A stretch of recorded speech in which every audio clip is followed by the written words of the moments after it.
Hello guys. Ang video natin ngayon ay tuturo ko sa inyo kung paano mag-apply ng photo sticker sa Sintra board. Ngayon, umpisahan na nating mag-apply ng photo sticker sa Sintra. Hanap lang tayo ng naka-phototop na. Ito ang i-apply natin.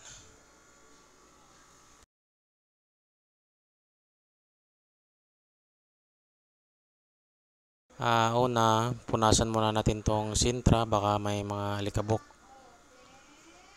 didikit sa sticker, baka bubukol sa pag-apply mo ng sticker.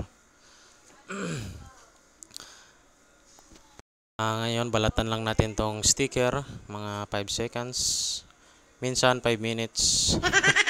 Ito na guys, didikit na natin. Vinyl pala yung ginagamit nating sticker dito guys.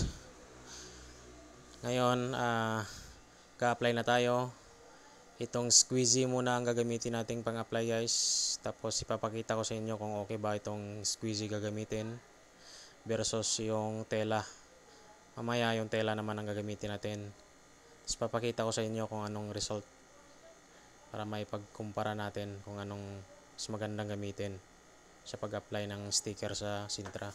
Ito na yung result ng squeezy guys. Tingnan natin.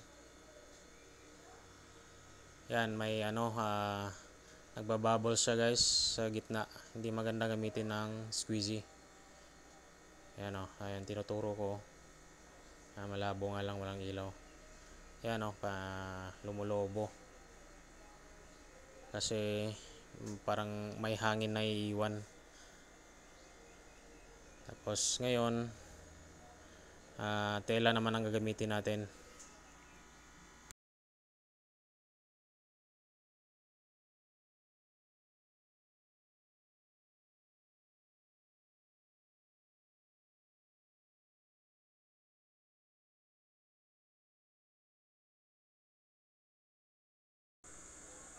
Dahan-dahanin lang yung paghagod guys para walang hangin na may iwan.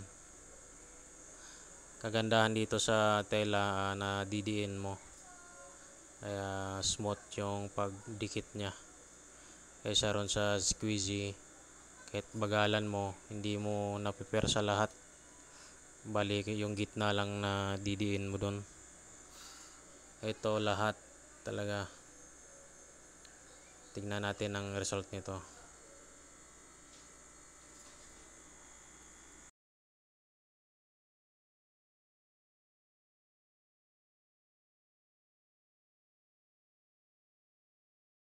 Ayan na, tapos na. Ito na yan guys. Zoom natin. Ayan. Wala siyang bubbles guys. Kaya suggest ko sa inyo, tela ang gagamitin nyo sa mga gumagawa ng ganito. Ayan, glossy yung niya, tignan. Ayan. Hanggang dito na lang tayo guys. Thank you for watching. Don't forget to subscribe my YouTube channel, Robin Gels, para updated pa rin kayo sa mga next na video na i-upload ko. Thank you so much.